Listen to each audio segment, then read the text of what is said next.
है। स्वागत है आप सभी का एजुकेशन ऑफ आयुर्वेदा में। जैसा कि आप सभी को पता है कि मैं अपने वीडियो के माध्यम से आप सभी के मॉडल पेपर को दे रहा हूं, और अभी जो मॉडल पेपर मैं देने वाला हूं आज के पेपर के लिए देने वाला हूं। आज के पेपर मतलब कि 2 नवंबर का जो एग्ज़ाम है जीएनएम का, और फार्मासिस्ट यूपी के जो स्टूडेंट हैं जीएनएम और फार्मासिस्ट का जो एग्ज़ाम दे रहे हैं, उसी के क्रम में मैं फिर से आप सभी के बीच में आया हूं। और आज मैं डिस्कस करूंगा सबसे पहले जीएनएम के जो स्टूडेंट हैं उनके सब्जेक्ट के बारे में कि आज 2 नवंबर को 2 बजे से कौन सा एग्ज़ाम होने वाला है। तो 2 नवंबर को 2 बजे से 5 बजे तक जो एग्ज़ाम होगा जीएनएम फर्स्ट ईयर का जो एग्ज़ाम होगा, ध्यान से देखते रहिएगा। जो जीएनएम फर्स्ट ईयर के स्टूडेंट हैं उनका आज एग्ज़ाम है 2 से 5 बजे। स्वास्थ्य वृत्त का सब्जेक्ट है आपका स्वास्थ्य वृत्त। तो ये सब्जेक्ट है, एक तरह से बोले तो ये सब्जेक्ट थोड़ा सा डिफ़िकल्ट भी हो जाता है, थोड़ा सा आसान भी हो जाता है। तो आपको इस तरीके से बताने का कोशिश करूंगा कि आपके ज़्यादा से ज़्यादा क्वेश्चन एग्ज़ाम में लड़ जाएं मेरे मॉडल पेपर से, और आप आसानी से लिख सकें। अगर आपकी तैयारी नहीं भी है तब भी आप जल्दी से उस क्वेश्चन के आंसर को दे सकें, या आपकी तैयारी पूरी नहीं है तब भी आसान शब्दों में आंसर आप लिख सकें। तो चलिए डायरेक्टली बिना टाइम वेस्ट किए टॉपिक के ऊपर चलते हैं। तो जैसा कि मैं बता दूं, अभी मेरे हाथ में एक क्वेश्चन पेपर है जो कि 2022 का है, आपको दिख रहा होगा 2022 का पेपर है। पहले भी मैंने बता दिया है कि 7 क्वेश्चन आते हैं और 7 में से 5 ही करने होते हैं। जैसा कि आप पेपर दे रहे हैं तो आपको पता होगा। तो इसमें सबसे पहला जो क्वेश्चन है वो दिया है स्वास्थ्य वृत्त किसे कहते हैं। स्वास्थ्य वृत्त किसे कहते हैं, स्वास्थ्य वृत्त के सिद्धांतों का वर्णन करते हुए इनकी व्यवहारिकता सिद्ध कीजिए। तो सबसे पहले क्वेश्चन कह रहा है कि स्वास्थ्य वृत्त किसे कहते हैं। तो आप सभी को मैं बता दूं कि स्वास्थ्य वृत्त का मतलब कि हमें हमारे स्वास्थ्य के बारे में संपूर्ण जो भी जानकारी दी जा रही है, या स्वास्थ्य को सही रखने के लिए जो भी चीज़ें हम कहते हैं या करते हैं, वो संपूर्ण स्वास्थ्य वृत्त कहा जाता है। और स्वास्थ्य वृत्त के सिद्धांतों का वर्णन करते हुए इनकी व्यवहारिकता सिद्ध किया। तो स्वास्थ्य वृत्त के सिद्धांत मतलब ये कि स्वास्थ्य वृत्त का सिद्धांत का मतलब हो गया कि कैसा खान पान होना चाहिए, कैसा आहार विहार होना चाहिए, कैसा अगर हमें औषधि दी जा रही तो किस प्रकार की औषधियाँ होनी चाहिए, किस तरह से हमें व्यायाम करना चाहिए, योग कैसे करना चाहिए, पूरी दिनचर्या का पालन कैसे करना चाहिए। तो ये सारी चीज़ें आपको हेडिंग बाय हेडिंग लिखना है। और मैं बार बार कह रहा हूँ कि ज़्यादा डिफ़िकल्टी नहीं होनी चाहिए आपको लिखने में, क्योंकि अगर अपने शब्दों का इस्तेमाल करके अगर आप आंसर लिखते हो, लॉन्ग आंसर है, कम से कम 3 से 4 पेज में आपको लिखना ही होगा। 3 से 4 पेज में अगर हेडिंग वाइज अगर आप लिखते हो तो मैं 100% गारंटी के साथ कह सकता हूँ कि आपके अच्छे मार्क बनेंगे। इसमें कोई कंफ्यूजन की बात नहीं है। तो स्वास्थ्य वृत्त किसे कहते हैं, स्वास्थ्य वृत्त का मतलब आपके स्वास्थ्य का पूरा विस्तृत जो जानकारी है उसे ही स्वास्थ्य वृत्त कहा जाता है, जिसमें आहार है, विहार है, दिनचर्या है, भोजन है। तो ये सारी चीज़ें जो है इसमें आएंगी। उसी तरह से स्वास्थ्य वृत्त के सिद्धांतों का वर्णन करना है। तो स्वास्थ्य वृत्त के सिद्धांत मतलब स्वास्थ्य वृत्त के कौन कौन से सिद्धांत हैं, जिसमें सबसे इम्पोर्टेंट होता है आपका दिनचर्या का पालन करना, और एक अच्छे आहार विहार का पालन करना, योग वगैरह करना, व्यायाम करना। ये सारी चीज़ें स्वास्थ्य वृत्त के सिद्धांत में आते हैं। फिर जैसा कि मैंने कल भी बताया था, जो शरीर रचना क्रिया विज्ञान के स्टूडेंट हैं, मॉडल पेपर में आप देखे होंगे धारणी और अधारणी वेग मैंने टिक किया था। तो धारणी वेग के बारे में बात कर लेते हैं। धारणी वेग क्या है, मैं पुराना क्वेश्चन पेपर इसलिए समझा रहा हूँ कि जरूर इस क्वेश्चन पेपर से भी एक ना एक क्वेश्चन या एक से अधिक क्वेश्चन आ सकते हैं, तो इसलिए मैं समझा रहा हूँ आपको। तो धारणी वेग क्या है, धारणी वेग का मतलब कि शरीर के ऐसे वेग जिन्हें धारण करने योग्य है उसे धारणीय वेग कहते हैं। तो धारणीय वेग का मतलब शरीर के वे वेग जिन्हें धारण करने योग्य है उसे धारणीय वेग कहते हैं। जैसे हमें क्या क्या चीज़ें धारण कर लेनी चाहिए जिससे दूसरे का नुकसान न हो। जैसे हमें सिंपली जो है धारण करने का मतलब किन चीज़ों को रोक के रखना चाहिए और किन चीज़ों को अपने अंदर समाहित करना चाहिए, किन्हें नहीं रखना चाहिए। तो जैसे ईमानदारी हो गया आपका, लज्जा हो गया, सद्वृत्त हो गया, उसी तरह से बढ़िया आचरण हो गया। तो ये सारी चीज़ें जो हैं हमें रोक करके अपने अंदर धारण करके रखना चाहिए। किसी से ईर्ष्या नहीं करनी चाहिए। ईर्ष्या अधारणी में आ जाएगा, क्योंकि ईर्ष्या हमें नहीं रखना है, क्रोध अपने पास नहीं रखना है, तो ये सब अधारणी में आ जाएगा। तो धारणी का मतलब जो हमें धारण करके रखना है वो धारणी हो गया, और अधारणी का मतलब ये कि जो हमें शरीर में धारण करके नहीं रखना वो अधारणी हो गया। तो स्वस्थ रखने हेतु इनका पालन क्यों आवश्यक है? तो मैं बता दूं सीधे सीधे कि जो धारणीय वेग है वो हमें किसी भी प्रकार से हानि नहीं पहुंचा सकते हैं, इसलिए हमारे स्वास्थ्य में इनका ज़्यादा उपयोग होता है। क्योंकि धारणीय वेग कभी भी स्वास्थ्य संबंधी समस्या नहीं लेके आ सकते हैं। जैसे सिंपली है कि अगर आपको हमेशा आप प्रसन्नचित्त रहते हैं तो प्रसन्नचित्त रहना एक तरह का धारणीय वेग है, हंसमुख बने रहना ये धारणीय वेग है। इसको अगर धारण करके रखते हैं तो आपके तबीयत में कोई दिक्कत नहीं होती है, आपको कोई परेशानी नहीं होती है, तो धारणीय वेग कहा जाएगा। तो इस तरह से आप धारणीय वेग के कुछ एग्जाम्पल, कुछ उदाहरण दे करके इसके स्वस्थ रहने का जो आवश्यक जो बिंदु है उसको समझा सकते हैं। फिर नेक्स्ट क्वेश्चन है, जनपोध्वंस के कारण एवं वर्णन करते हुए जनपोध्वंस से बचाव के उपायों का वर्णन कीजिए। तो जनपोध्वंस हमेशा पूछता है, हमेशा क्वेश्चन एग्जाम में आता है। हो सके तो इस बार भी ये क्वेश्चन टकरा जाए, आपके क्वेश्चन पेपर में कल आज देखने को मिल जाए। तो जनपोध्वंस के कारणों का वर्णन करते हुए जनपोध्वंस से बचाव के उपाय का वर्णन करना है आपको। तो जनपोध्वंस का मतलब क्या? जनपदोध्वंस, तो इस पे डिटेल में बात कर लेते हैं क्योंकि क्वेश्चन ये इम्पोर्टेंट है। तो जनपदोध्वंस अगर कहेंगे तो जनपदोध्वंस जो है दो चीज़ों से मिलकर के बना है, जनपद और विध्वंस कह सकते हैं। जनपद और विध्वंस, जनपद मतलब किसी स्थान विशेष के बारे में कह रहा है, वो स्थान जल, वायु, भूमि ये सारी चीज़ें हो सकती है। विध्वंस का मतलब उसमें खराबी आना या अशुद्धियाँ अगर शामिल हो जा रही हैं तो उसे जनपदोध्वंस कहते हैं। तो जनपदोध्वंस का मतलब ये, अगर कोई साफ सुथरी या अच्छी चीज़ है, अगर उसमें कोई बाह्य अशुद्धि मिल जाती है और वो नुकसान हो जाती है या उसमें कोई दिक्कत आ जाती है या उसका प्रयोग करने से अगर हम बीमार पड़ जाते हैं तो उसे ही हम जनपदोध्वंस कहते हैं। अब कह रहे जनपदोध्वंस के कारणों का वर्णन करते हुए, तो सबसे पहले तो अगर कारण पूछेगा तो जनपदोध्वंस के कारण अनेक तरह के हो सकते हैं। जैसे विकृत जल हो जाएगा आपका, विकृत जल अगर पानी खराब हो जाता है तो किस तरह से बाह्य अशुद्धियाँ मिलकर के पानी को खराब कर देती हैं। उसी तरह से विकृत वायु हो जाएगा, विकृत काल हो जाएगा, विकृत काल मतलब समय, विकृत काल हो जाएगा, विकृत देश हो जाएगा। तो विकृत देश का मतलब किसी देश की बात नहीं की जा रही, विकृत देश का मतलब किसी स्थान की बात की जा रही है, ठीक। तो विकृत जल है, विकृत वायु है, विकृत काल है, विकृत देश है। तो इस तरह से अगर देखें तो आप इसको लिख सकते हो कि जनपदोध्वंस के कारणों में कि ये कौन कौन से कारण हैं। अगर ये विकृत होते हैं, इनमें अशुद्धियाँ मिलती हैं, तो इनके संपर्क में जो भी आते हैं या यहाँ पे इन जगहों पे या इनका प्रयोग करने वाले जो भी व्यक्ति विशेष होते हैं वो बीमार हो जाएंगे। तो इसलिए इनके बचाव भी बहुत ज़रूरी है। तो बचाव में आपको क्या लिखना है, हेडिंग ये हो जाएगा विकृत जल शोधन या जल शोधन, आप डायरेक्ट भी लिख सकते हो। जितने भी आपको विकृति दिखाई गई इनके सब को शोधन करने की ज़रूरत है। क्योंकि शोधित नहीं करेंगे तो बीमारी होगी, शोधित कर देंगे तो जो भी बैक्टीरिया, जर्म या जो भी हानिकारक चीज़ें पाई जा रही हों वो पूरी तरह से नष्ट हो जाएंगी।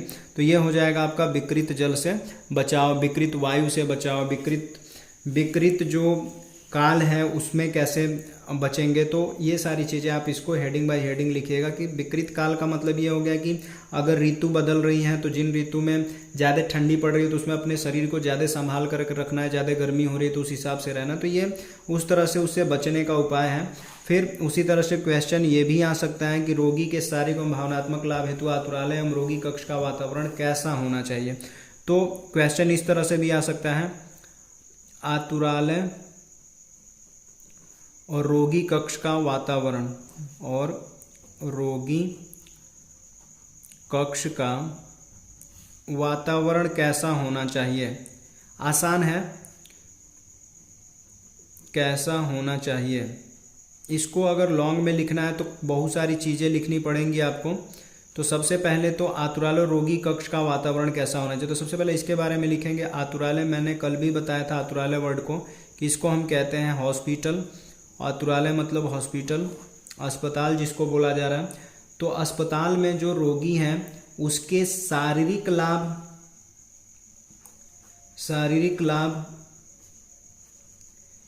लाभ हेतु आप क्या क्या करेंगे, कैसे वातावरण को तैयार करेंगे। तो शारीरिक लाभ मतलब आपको बताना पड़ेगा कि रोगी को अगर शारीरिक लाभ देना है तो हमें उसकी शैया का प्रबंधन करना पड़ेगा, बढ़िया बिस्तर बनाना पड़ेगा। बढ़िया बिस्तर अगर पाएगा मरीज तो अच्छी नींद प्राप्त करेगा और बढ़िया से सोएगा। उसी तरह से आहार का बढ़िया व्यवस्था करना पड़ेगा, खाने की बढ़िया व्यवस्था होनी चाहिए, अच्छी औषधियों का इंतजाम करना पड़ेगा, समय से दवाइयाँ देनी पड़ेंगी। तो इस तरह से उसको शारीरिक लाभ मिलेगा। और उसी तरह से अगर बात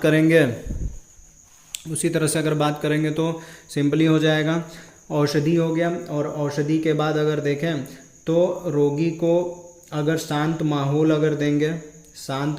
देंगे तो शांत माहौल में भी रोगी क्या होगा, जल्दी से स्वस्थ हो जाएगा। तो ये हो गया वातावरण उसका इस हिसाब से हो गया। अगर भावनात्मक लाभ देने के लिए, भावनात्मक लाभ अगर रोगी को देना है तो भावनात्मक लाभ के लिए उसकी भावनाओं को आहत न हो, ऐसा कुछ आपको प्रयत्न करना है। तो जिसमें आप लिख सकते हैं कि रोगी को भावनात्मक लाभ देने के लिए हम निम्न बातों को ध्यान में रख सकते हैं या निम्न बातों को हम कर सकते हैं। तो जिसमें सबसे पहले आपको लिखना होगा कि रोगी से हमेशा मित्रवत व्यवहार करना है।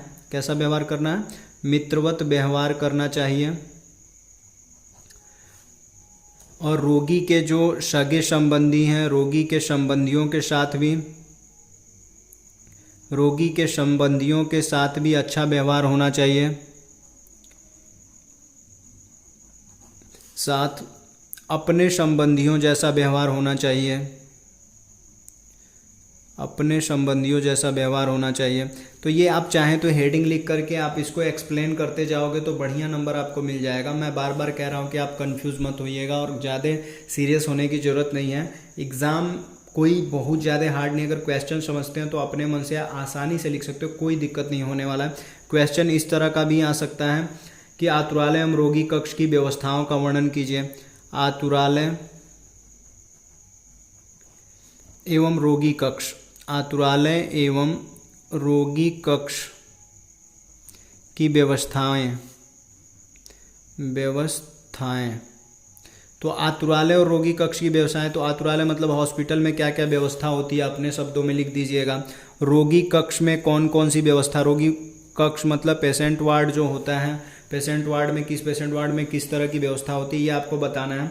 उसी तरह से अगर क्वेश्चन की बात करेंगे तो सबसे इम्पोर्टेंट क्वेश्चन है जो दिनचर्या को समझाइए। दिनचर्या क्या है, दिनचर्या के अंतर्गत आने वाली जो बातें हैं उनको समझाना है। तो दिनचर्या का मतलब प्राचीन आयुर्वेद के अनुसार जो मनुष्य का दिन भर का किया जाने वाला कार्य है स्वस्थ रहने की दृष्टि से, उसे ही दिनचर्या कहते हैं। जिसमें सबसे पहले दिनचर्या में आपका आता है उषा जागरण। तो उषा जागरण का मतलब कि कभी भी ब्रह्म मुहूर्त में उठ जाना चाहिए। और ब्रह्म मुहूर्त में उठ करके अगर हम ब्रह्म मुहूर्त में उठते हैं तो ये हमारे शरीर के लिए बहुत ज़्यादा लाभदायक होता है। तो जिसमें आपको उषा जागरण लिखना है। फिर उसके बाद से आपका आता है उषा जलपान। ये हेडिंग बता रहे हैं, इसमें आप लिख सकते हैं उषा जलपान मतलब कि सुबह उठने के बाद से लगभग 750 ml पानी आपको पी लेना है, या एक प्रसृति भी कह सकते हैं, एक प्रसृति पानी आपको पी लेना है। और ये पानी पीने के बाद से हमें फिर नेक्स्ट स्टेप में जाना है जो कि है शरीर चिंता, जिसमें शरीर चिंता के अंतर्गत ही आता है आपका मलोत्सर्ग मतलब कि हमें सुबह उठ कर के पानी पीने के बाद से मल त्याग करने के लिए जाना है। तो मल त्याग करने का भी आयुर्वेद में नियम है कि हमें दक्षिण मुखी सुबह में बैठना चाहिए, शौच के समय बात नहीं करनी है, वस्त्र ज़्यादा पहने रहना है, सिर को ढक करके मल त्याग करना है। तो ये सारी चीज़ें आप इसमें लिख सकते हो। उसी तरह से है आपका दंत धावन। तो दंत धावन या दंत पवन भी आप लिख सकते हो। दंत धावन मतलब दातुन करना। तो दातुन भी आपको पढ़े होंगे दिनचर्या, तो उसमें पता होगा कि दातुन जो है कनिष्ठिका उंगली के बराबर पतला होना चाहिए। और 12 अंगुल जो होता है, 12 अंगुल इसकी लंबाई होनी चाहिए। ये आपका आयुर्वेद की दिनचर्या बता रहे हैं हम, और इसी तरह से अगर आप लिखेंगे तो नंबर आपको बढ़िया मिलेगा। किस किस वृक्षों की जो दातुन है वो प्रयोग में ले सकते हैं, ये हो जाएगा। फिर आता है आपका मुख प्रक्षालन। मुख प्रक्षालन मतलब मुंह धोना। तो मुख प्रक्षालन में आपके दो चीज़ें आती हैं जिसमें आप लिख सकते हैं गंडूस और कवल ग्रह।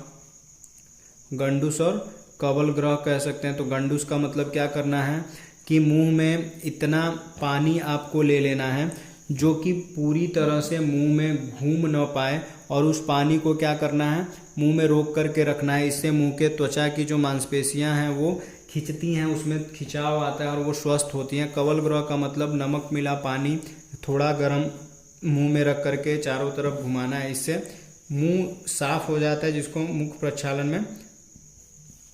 मुख प्रक्षालन के अंतर्गत रखा जाता है। तो मुख प्रक्षालन हो गया। उसी तरह से अगर बात करेंगे मुख प्रक्षालन के बाद से अगर बात करेंगे तो सिंपली हो जाएगा आपका 6 नंबर, जिसमें आपका स्नान आ जाता है। तो स्नान तो आप अलग से अपने हिसाब से भी लिख सकते हैं। तो ये ज़्यादातर दिनचर्या में उल्लेखित नहीं होता है, लेकिन अगर आप चाहें तो स्नान को भी लिख सकते हैं। फिर अभ्यंग है। अभ्यंग का मतलब ये मालिश करना। तो मालिश किस तरह से करना है, जिसमें मालिश आता है शिरोभ्यंग। शिरोभ्यंग का मतलब कि सिर की मालिश। पादाभ्यंग आता है, पादाभ्यंग पैर की मालिश। और तीसरा है आपका कर्णपूरण। कर्णपूरण मतलब कि कान में तेल डालना। ठीक, तो ये इस तरह से आपके हो गए। उसी तरह से आप फिर लिखेंगे तो नस्य आ जाएगा। नस्य का मतलब नाक में तेल डालना। नाक में तेल डालने से विभिन्न तरह के लाभ होते हैं। अगर आप पॉल्यूटेड रीजन में जा रहे हैं, प्रदूषित क्षेत्र में जा रहे हो, नाक में तेल डाल के जा रहे हैं, तो बाह्य गंदगी जो है आपके फेफड़ों तक नहीं पहुंचती है। तो इस तरह से दिनचर्या में आप लिखोगे तो बढ़िया नंबर मिल जाएगा। और कभी भी दिमाग में यही रखिएगा कि हमें एग्ज़ाम में कॉपी पूरी तरह से भर देना है, एक भी क्वेश्चन छोड़ना नहीं है। अगर इतना करते तो बढ़िया नंबर मिलेगा। राइटिंग अच्छी होनी चाहिए, मात्रा का विशेष ध्यान देना है, कई बार हम बता चुके हैं। उसी तरह से क्वेश्चन इस हिसाब से भी आ सकते हैं। अगर शॉर्ट नोट आएगा, शॉर्ट नोट मतलब कि अगर टिप्पणी आता है तो टिप्पणी में बहुत सारे टॉपिक टच कर सकता है, जिसमें आ सकता है आपका रोगी की परिचर्या। तो रोगी परिचर्या जब पूछेगा तो खुश हो जाइएगा, क्योंकि रोगी परिचर्या मतलब रोगी की देखभाल, और आप जैसा किसी रोगी की अगर देखभाल करते हो उसी तरह उसमें आप लिख दीजिएगा। फिर कह रहा है इस तरह से भी क्वेश्चन आ सकता है, देश भेद के अनुसार आहार। देश भेद के अनुसार आहार मतलब कि देश भेद मतलब अगर जगह बदलती है तो कैसा खाना लेना चाहिए। तो आप इसमें भी आसानी से लिख सकते हैं कि अगर स्थान बदल रहा है, जैसे अगर हम ठंडी जगह पे जा रहे हैं तो गर्म भोजन लेना है, गर्म जगह पे जा रहे हैं तो उसके मौसम के अनुसार या वहाँ के वातावरण के अनुसार ही हमें धीरे धीरे हल्का भोजन लेते लेते फिर हमें भोजन की मात्रा बढ़ानी। इस तरह से आप उसमें लिख सकते हैं। उसी तरह से क्वेश्चन अगर देखें तो सिंपली आ सकता है व्यायाम।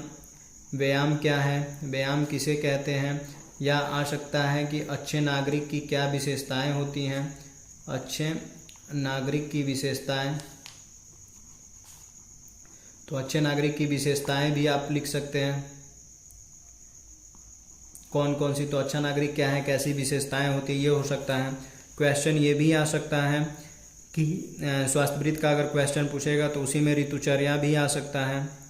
ऋतुचर्या, तो ऋतुचर्या मतलब विभिन्न ऋतुओं में किए जाने वाली जो कार्य हैं, खान पान है, आहार विहार है, उसे हम ऋतुचर्या कहते हैं। तो विभिन्न प्रकार की जो ऋतुएं हैं, जो भी ऋतुएं हैं उसमें जो जो काम किए जाते हैं वो सारे आपको लिख देने हैं। उसी तरह से क्वेश्चन रात्रिचर्या भी आ सकता है। तो रात्रिचर्या का मतलब रात में जो कार्य किया जा रहा है सोने से पहले, उसे रात्रिचर्या में रखेंगे।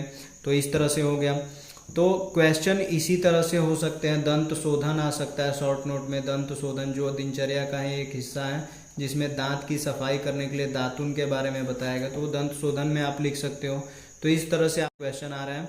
और स्वास्थ्यवृत्त में तो एक तरह से समझ लीजिए कि बहुत ही ईजिली जो भी चीज़ें हैं आप आसानी से लिख सकते हो। और ये आपके सिलेबस का एक मोटा मोटी हम बताए हैं, जिसमें सबसे इम्पोर्टेंट जो है जनपदोध्वांस है और आतुरालय रोगी कक्ष हैं और दिनचर्या। ये 3 जो क्वेश्चन है बहुत ज़्यादा इम्पोर्टेंट है। आशा करता हूँ कि जो स्वास्थ्यवृत्त का जो क्वेश्चन पेपर है वो आपको अच्छी तरीके से समझ में आ गया होगा। अब बात करते हैं जीएनएम फाइनल ईयर के स्टूडेंट अब बात करते हैं जीएनएम थर्ड ईयर के जो स्टूडेंट हैं, जीएनएम थर्ड ईयर के जो स्टूडेंट हैं उनके क्वेश्चन कौन कौन से एग्ज़ाम में आने वाले हैं, किस तरह के क्वेश्चन सिलेबस से पूछे जाते हैं, तो उनकी बात कर लेते हैं कि जीएनएम थर्ड ईयर के स्टूडेंट के कौन कौन से क्वेश्चन पूछे जाते हैं। तो जैसा कि मैं आपको दिखा दूं कि यहाँ पे मैंने सिलेबस लिया हुआ है विशिष्ट परिचर्या का, जिसमें किस तरह से क्वेश्चन पूछे जाते हैं। मैं इजीली आपको रेफरेंस करके एक्सप्लेनेशन के साथ सारी चीज़ें बता रहा हूँ, आपको दिक्कत नहीं होगी, आप आसानी से एग्जाम में आंसर लिख सकते हैं। जैसा सामान्य परिचर्या था उससे थोड़ा सा विशिष्ट है, विशिष्ट मतलब थोड़ा सा इसमें आपको वर्क करना पड़ेगा, पेशेंट का इलाज वगैरह करते हैं तो थोड़ा सा क्वेश्चन बढ़ जाते हैं। जैसे सिंपली दिया हुआ है कि सूचीबद्ध सूचीबद्ध प्रणिया मतलब कि मीनू तैयार करना, मीनू कह रहे हैं कि एक विवरणिका तैयार करना, रोगी के एडमिट से रिलेटेड चीज़ों को उसमें भरा जाता है तो सूचीबद्ध प्रणिया हो जाता है। उसमें फिर उसके बाद से आपका इंजेक्शन है, कल भी हम बताए थे इंजेक्शन के प्रकार, इंजेक्शन किसे कहते हैं। तो ये आप ये लिख सकते हो कि हम अगर दवाइयों को हम अपने आंतरिक रक्त तक पहुंचाते हैं, जिस माध्यम से पहुंचाते हैं, जो दवा होती है उसे हम इंजेक्शन कहते हैं। तो इंजेक्शन कभी भी सिरिंज के माध्यम से दिया जाता है, तो इस तरह से लिख सकते हैं। तो त्वचागत इंजेक्शन क्या होता है, मांसपेशी इंजेक्शन क्या है, शिरागत क्या है। तो ये इंजेक्शन के टाइप हो सकते हैं। क्वेश्चन इस तरह से आ सकता है, इंजेक्शन किसे कह रहे हैं, इंजेक्शन के प्रकार आपको बताना है कि इंजेक्शन कितने प्रकार के होते हैं। तो आप अगर पढ़े होंगे तो आपको पता होगा कि इंजेक्शन के मेन जो टाइप हैं 4 ही हैं। आईएम जिसको इंट्रामस्कुलर कहा जाता है, आईवी इंट्रावेनस कहा जाता है, आईडी इंट्राडर्मल कहा जाता है, फिर होता है सबक्यूटेनियस इंजेक्शन। जैसे इंट्रामस्कुलर अगर बोलेंगे तो आप डायरेक्टली इसमें लिख दीजिएगा कि यह मांसपेशीयगत इंजेक्शन होता है, जिसको मांसपेशियों में ही दिया जाता है। ये होता है शिरागत इंजेक्शन, मतलब जिसको शिराओं में ही देना है। और ये होता है इंट्राडर्मल, जिसको त्वचागत इंजेक्शन भी कह सकते हैं, त्वचा के नीचे इस इंजेक्शन को पहुंचाया जाता है। और है सबक्यूटेनियस का मतलब ये हो गया कि ऐसा इंजेक्शन जो मांस और त्वचा के बीच में दिया जा रहा है, तो उसको हम सबक्यूटेनियस इंजेक्शन कहते हैं। तो इस तरह से इंजेक्शन भी पूछ सकता है। और अगर फिर देखें सिलेबस में कि इंजेक्शन देने की तैयारी करना एवं शिरार मार्ग में तरल औषधियों का प्रयोग करना, तो इंजेक्शन देने की तैयारी करना भी क्वेश्चन इस तरह से हो सकता है कि इंजेक्शन देने की तैयारी कैसे करेंगे, इंजेक्शन देने की तैयारी कैसे करेंगे। तो आपको सबसे पहले क्या करना होगा, पहले इसमें ये लिखना होगा कि इंजेक्शन की तैयारी करने के लिए कुछ बातें ध्यान में रखनी है कि सबसे पहले ये पता होना चाहिए कि किस तरह का इंजेक्शन पेशेंट को लगाया जाना है, किस तरह का इंजेक्शन पेशेंट को लगाया जाना है। अगर वो शिरागत है या त्वचागत है या मांसपेशीय इंजेक्शन है, तो उस हिसाब से पेशेंट को हम इंजेक्शन लगाने से पहले अपने हाथों की साफ सफाई करेंगे, जिस जगह पे इंजेक्शन लगाना है उसको साफ करेंगे और बढ़िया तरीके से इंजेक्शन लगाने का प्रयास करेंगे। जैसा आप थ्योरी में पढ़े हो या प्रैक्टिकली जो चीज़ें कर रहे हो उसके हिसाब से इंजेक्शन लगाना है। तो ये सारी चीज़ें आप उसमें लिख सकते हो। फिर जो क्वेश्चन है जो सबसे ज़्यादा इम्पोर्टेंट है वो भी मैं बता दूँ।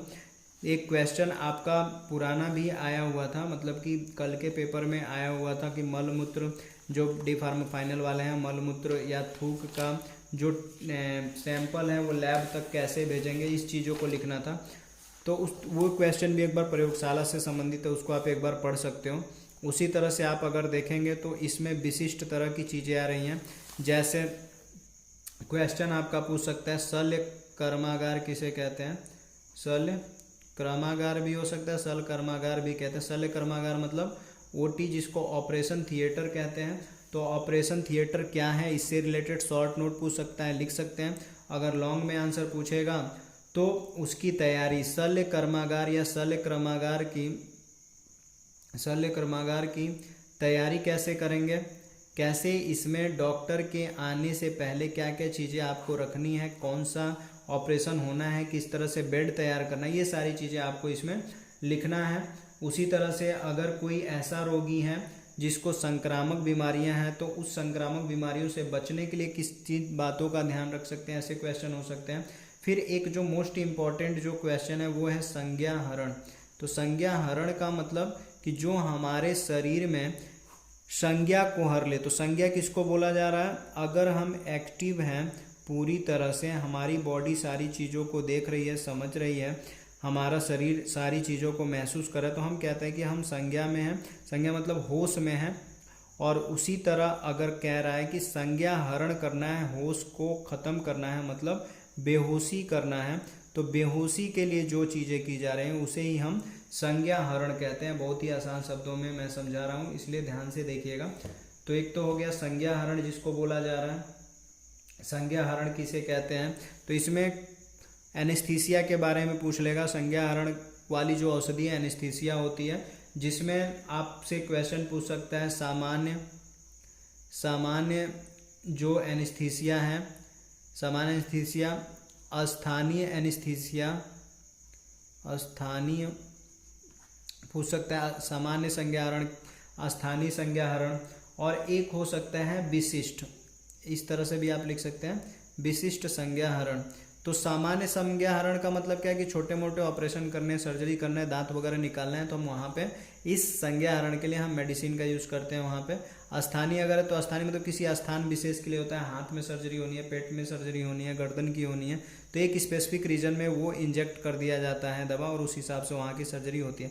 विशिष्ट संज्ञाहरण अगर बोला जाएगा तो कभी कभी ऐसा होता है कि बड़ी सर्जरी करनी होती है और रोगी को पूरी तरह से लंबे समय के लिए बेहोश करना पड़ता है, तो विशिष्ट संज्ञाहरण में आएगा। तो इस तरह से भी क्वेश्चन आपके विशिष्ट परिचर्या में पूछ सकते हैं। क्वेश्चन इसी तरह से पूछे जाएंगे और क्वेश्चन इस तरह से भी आ सकता है। जैसे सिंपली अगर बोला जाए तो क्वेश्चन इस तरह से भी हो सकता है, अस्थि भग्न किसे कहते हैं? तो अस्थि भग्न का मतलब क्या? अगर हड्डी टूटी है तो हड्डी टूटना किसे कहते हैं? तो मतलब कि जब अगर ज्वाइंट से या बीच में से बोन्स अगर फ्रैक्चर होती है किसी कारणवश, तो वो हड्डी टूटने का ही कारण होता है। और हड्डी टूटने पर आपको क्या करना है? प्राथमिक चिकित्सा कैसी देनी है? फिर उसी तरह से इनकी देखभाल, अस्थि भग्न वाले जो रोगी हैं इनकी देखभाल कैसे करनी है, ये सारी बातें आपको यहाँ पे लिखना है। शल्य कर्मागार सबसे जरूरी एक और क्वेश्चन है। अगर शल्य कर्मागार अगर पूछा जाता है, शल्य कर्मागार में परिचारिका के कर्तव्य, शल्य कर्मागार में परिचारिका के कर्तव्य मतलब कि अगर एक ओटी में कोई ड्यूटी लगी है किसी लेडीज़ की या मतलब किसी नर्स की, तो उसके क्या क्या कर्तव्य हो सकते हैं। तो आप इस तरह से लिख सकते हैं, शल्य कर्मागार में उपचारिका या परिचारिका के निम्नलिखित कर्तव्य हो सकते हैं। मतलब कि डॉक्टर के आने से पहले हॉस्पिटल में बेड को तैयार करना, बेड प्रिपरेशन सबसे ज़रूरी है। ये सबसे पहली प्रायोरिटी होती है आपकी कि सबसे पहले बेड बनाएंगे और फिर टेबल पे जितने भी इंस्ट्रूमेंट होते हैं, ऑपरेशन से संबंधित इंस्ट्रूमेंट जितने भी होते हैं उनको ट्रे में रख करके बढ़िया से सजा देना है ताकि ऑपरेशन के समय किसी चीज़ की कमी ना हो। और जो एनेस्थीसिया या संज्ञाहरण जो करानी है वो भी करा देते हैं पेशेंट को। संज्ञाहरण की औषधि दे के तैयार किया जाता है। रिपोर्ट वगैरह जो है पहले से डॉक्टर देख लिए होते हैं। जांचें जो होती हैं वो आपको करानी होती हैं। तो कौन कौन सी जांचें हैं, किस तरह से होंगी, ये सारी आपको बतानी होती है। तो ये शल्य कर्मागार में परिचारिका के कर्तव्य हो जाएगा। इस तरह से रिपोर्ट वगैरह पहले से ही रेडी करके रखें ताकि डॉक्टर आते ही सारी चीज़ों को समझ जाए, उन्हें कुछ बताना ना पड़े। फिर एक और क्वेश्चन आपका आ सकता है, गर्भावस्था, गर्भावस्था का सामान्य ज्ञान मतलब कि अगर कोई लेडी प्रेग्नेंट है तो उस समय उसे क्या क्या चीज़ें जाननी चाहिए जो वो नहीं जानती है, तो उसे क्या क्या चीज़ें आप बताओगे, ये सोच करके आप इस क्वेश्चन के आंसर में लिखेंगे। शल्य कर्मागार की तैयारी है, इसी से रिलेटेड ज़्यादा क्वेश्चन आ रहे हैं तो शल्य कर्मागार मत भूलिएगा। शिशु की देखभाल अगर पूछ रहा है तो शिशु की देखभाल कैसे करेंगे? शिशु मतलब क्या? जो अभी जन्मा है और कुछ दिनों तक जीवन व्यतीत कर चुका है, अभी का जन्मा हुआ जिसको हम शिशु कह रहे हैं, तो उसकी देखभाल कैसे आपको करनी, ये सारी चीज़ें लिखना है। तो जो जीएनएम थर्ड ईयर के जो स्टूडेंट हैं उनके जो क्वेश्चन पेपर में जैसे क्वेश्चन आने हैं वो मैं बहुत ही शॉर्ट तरीके से बताया हूँ। इसी तरह के क्वेश्चन आएंगे, आप आसानी से लिख सकते हो, कोई दिक्कत नहीं होनी चाहिए, ऐसा मुझे लगता है। और अगर बढ़िया राइटिंग है, अच्छे लिखते हो तो बहुत ही ज़्यादा नंबर मिलेगा, कोई दिक्कत की बात नहीं है, परेशान मत होइए। अब बात करते हैं डी फार्मा के जो स्टूडेंट हैं उनके कल के पेपर के बारे में कि कल कौन सा पेपर है इनका। तो डी फार्मा जो फाइनल ईयर के जो स्टूडेंट हैं, डी फार्मा जो फाइनल ईयर के स्टूडेंट हैं उनका पेपर होगा रोग परिचय और चिकित्सा का, रोग परिचय एवं चिकित्सा। तो रोग परिचय एवं चिकित्सा ये भी सब्जेक्ट आपका बहुत ही आसान है। इसमें बीमारियां और उसके इलाज से संबंधित क्वेश्चन पूछे जाते हैं। एक बार सिलेबस देख लीजिए। जैसे इसमें देखिए क्या क्या चीज़ें पूछ रहा है। व्याधि की परिभाषा, मतलब बीमारी किसे कहते हैं उसको परिभाषित करते हैं। तो आप इस तरह से लिख सकते हैं कि अगर शारीरिक अक्षमता है जिससे हम अपने कार्यों को नियमित समय से नहीं कर पाते हैं तो उसे ही हम व्याधि कहते हैं। अपने शब्दों में लिख सकते हो। व्याधि के सामान्य कारण क्या हो सकते हैं, तो व्याधि के सामान्य कारण सूक्ष्म जीव हो सकते हैं, इनसे होने वाला संक्रमण हो सकता है, रोगी स्वयं हो सकता है। इस तरह के टॉपिक अगर आते हैं शॉर्ट नोट में या लॉन्ग भी आते हैं तो आप बढ़िया से अपने तरीके से लिख सकते हैं। व्याधि कितने प्रकार की होती है, तो रोगों 200 के हिसाब से व्याधि कई प्रकार की होती है। तो कुछ बीमारियों का नाम लिख करके उदाहरण सहित दे सकते हैं कि किससे कौन सी बीमारी हो रही है। तो ये तो रोग परिचय एवं चिकित्सा में इस तरह से पूछेगा कि सबसे पहला जो क्वेश्चन है वो आ सकता है व्याधि से संबंधित। व्याधि किसे कहते हैं, अगर व्याधि का कारण पूछेगा तो व्याधि कारण लिखना पड़ेगा। शरीर में अगर कोई मानसिक व्याधि है तो उसके बारे में समझाना पड़ेगा। अगर दिमागी बीमारी है तो उसको किस तरह से आप समझते हो। क्वेश्चन इस तरह से भी आ सकता है, निदान किसे कहते हैं। निदान शब्द का अर्थ पूछ सकता है। निदान शब्द का अर्थ निदान पंचादि, निदानादि भी कह सकता है, निदानादि पंचविधि कह सकता है, निदानादि पंचविधि, निदानादि पंचविधि। जो निदान किसको बोलेंगे, रोग कारण जाकर के की जाने वाली जो चिकित्सा है जिससे रोग पूरी तरह से खत्म हो जाता है, या डायग्नोसिस कह सकते हैं कि जिससे बीमारी खत्म हो रही है, बीमारी का पता लगा करके उसे ही निदान कहते हैं। तो निदान पंचविधि, 5 विधियां होती है निदान की, तो वो आपको उसमें बताना है। फिर उसी तरह से आपके इसमें भी विशिष्ट इसमें रोग परिचय और चिकित्सा है तो स्टेथोस्कोप का कार्य पूछ सकता है। औषधि की मात्रा पूछ सकता है कि औषधि की कौन सी मात्रा, कितनी मात्रा किस पेशेंट को देना है। उसी तरह से शिशु भेषज पूछ सकता है। शिशु भेषज का मतलब क्या, जो नवजात बच्चे हैं उन्हें कौन कौन से दवाइयों को दिया जाता है, किस तरह से उनका खान पान का ध्यान रखा जाता है, ये सारी चीज़ें हैं। और फिर जो मेन जो टॉपिक है इसमें कुछ बीमारियों के नाम पूछेगा, उसकी सामान्य चिकित्सा विधि पूछ सकता है और घरेलू उपचार। कोई भी बीमारी आ सकती है, जैसे अगर ज्वर ही आ गया तो ज्वर क्या है इसको आपको बढ़िया से लिखना है, और ज्वर के प्रकार किस हिसाब से हैं, इसकी सामान्य चिकित्सा क्या होती है, सामान्य चिकित्सा क्या होती है, और सामान्य चिकित्सा के अतिरिक्त जो है इसका घरेलू उपचार क्या हो सकता है, घरेलू उपचार। तो ये आपको बीमारियों को अपने हिसाब से ही लिखना है। अगर बीमारी आती है तो अपने हिसाब से समझ करके, आप जरूर किसी न किसी बीमारी से ग्रसित हुए होंगे तो उस बीमारी में जैसा फील किए, और अगर इसमें से कोई ऐसा पॉइंट आ जाता है तो आप लिख सकते हो, मुझे पता है। और उसी तरह से पूछ रहा है आपका कि जीवाणु एवं उससे उत्पन्न रोगों का सामान्य परिचय देना है। जीवाणु रोगों का सामान्य परिचय देना है। अभी इस पेपर में मैं ज़्यादा आपको इसलिए नहीं बता रहा हूँ कि पेपर बहुत ही आसान है, रोग परिचय एवं चिकित्सा का है। आप बुक का नाम पढ़ के ही समझ सकते हो कितना आसान होगा। कोई भी बीमारी उसको इंट्रोड्यूस करना है, उसका इलाज ही देना है, उसमें जो चीज़ें आ रही हैं वो आपको आसानी से इस हिसाब से समझ करके लिख देना है। तो बात हो गई फाइनल ईयर जो डी फार्मा के स्टूडेंट हैं उनकी भी बात हो गई। अब बच गए हैं बस एक स्टूडेंट जो हैं कि डी फार्मा फर्स्ट ईयर के, डी फार्मा फर्स्ट ईयर के स्टूडेंट जिनका आज पेपर होगा 2 बजे से 5 बजे दिनांक 2 नवंबर को। तो होगा इनका द्रव्य गुण एवं द्रव्य परिचय, द्रव्य गुण एवं द्रव्य परिचय। तो द्रव्य गुण का विषय बहुत छोटा नहीं है, ये बहुत ही हार्ड है और पेपर बहुत ही कठिन आने वाला है, जैसा कि मैं मानता हूँ, क्योंकि इसमें आपको ज़्यादातर बॉटनिकल नेम वगैरह पूछ सकता है, प्लांट के बारे में पूछ सकता है, औषधियों के विभिन्न रूपों के बारे में पूछ सकता है, और कैसे कौन सी औषधि तैयार की जाती है, ये सारी चीज़ें पूछी जा सकती हैं। तो इसलिए ध्यान में रखिएगा कैसे क्या करना है। तो इसमें क्वेश्चन यहाँ से आ सकता है, द्रव्य की व्युत्पत्ति, तो ये दिमाग में रखिएगा, ये क्वेश्चन जरूर आना है। द्रव्य की व्युत्पत्ति मतलब कि द्रव्य कैसे बना है और किस तरह से ये शरीर में कार्य करता है। तो आप लिख सकते हो, द्रव्य की व्युत्पत्ति में लिखेंगे कि सिंपली है द्रव्य की व्युत्पत्ति। अब जब पूछें तो आप लिख सकते हैं कि द्रवति गच्छति परिणामम इति द्रव्यम। तो सिंपली है जो परिणाम को प्राप्त हो अथवा संयोग विभाग को प्राप्त हो उसे द्रव्य कहते हैं। तो इसमें इस तरह से लिख सकते हैं, जो परिणाम को प्राप्त हो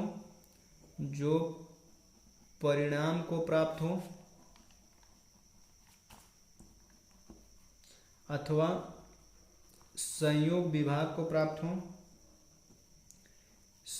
विभाग को प्राप्त हो उसे द्रव्य कहते हैं। ये चीज दिमाग में आपको रखना है। इसी तरह से क्वेश्चन पूछ सकता है आपका, द्रव्य लक्षण क्या होते हैं, द्रव्य लक्षण क्या क्या होते हैं, द्रव्य लक्षण किसे कहते हैं, इस तरह से भी पूछ सकता है। तो द्रव्य लक्षण का मतलब क्या, द्रव्यों की लक्षण ये होते हैं कि एक फिक्स टाइम पे मतलब कि ये उत्पन्न होगा। द्रव्य मतलब औषधि द्रव्य के बारे में ही बताया जा रहा है। उसी तरह से क्वेश्चन आपका आ सकता है, द्रव्य लक्षण की परिभाषा पूछ सकता है, द्रव्यों का 5 भौतिक तत्व पूछ सकता है कि द्रव्यों में कौन कौन से 5 भौतिक तत्व होते हैं। चेतन और अचेतन का भेद पूछ सकता है, चेतन अचेतन का भेद ये भी शॉर्ट नोट में पूछ सकता है। तो चेतन का मतलब अगर हम किसी भी चीज़ को बढ़िया से समझ रहे हैं और जहाँ पे हम बैठे हैं वहीं पे हमारा मन और मस्तिष्क दोनों है, तो वो चेतन अवस्था होती है। अचेतन का मतलब सेम इसका अपोजिट। तो आप इसको भी लिख सकते हो, कोई दिक्कत नहीं है। योनि भेद से, उत्पत्ति अथवा निष्पत्ति भेद से, ये सारी चीज़ें भी क्वेश्चन पूछ सकते हैं। फिर क्वेश्चन इस तरह से भी आ सकते हैं,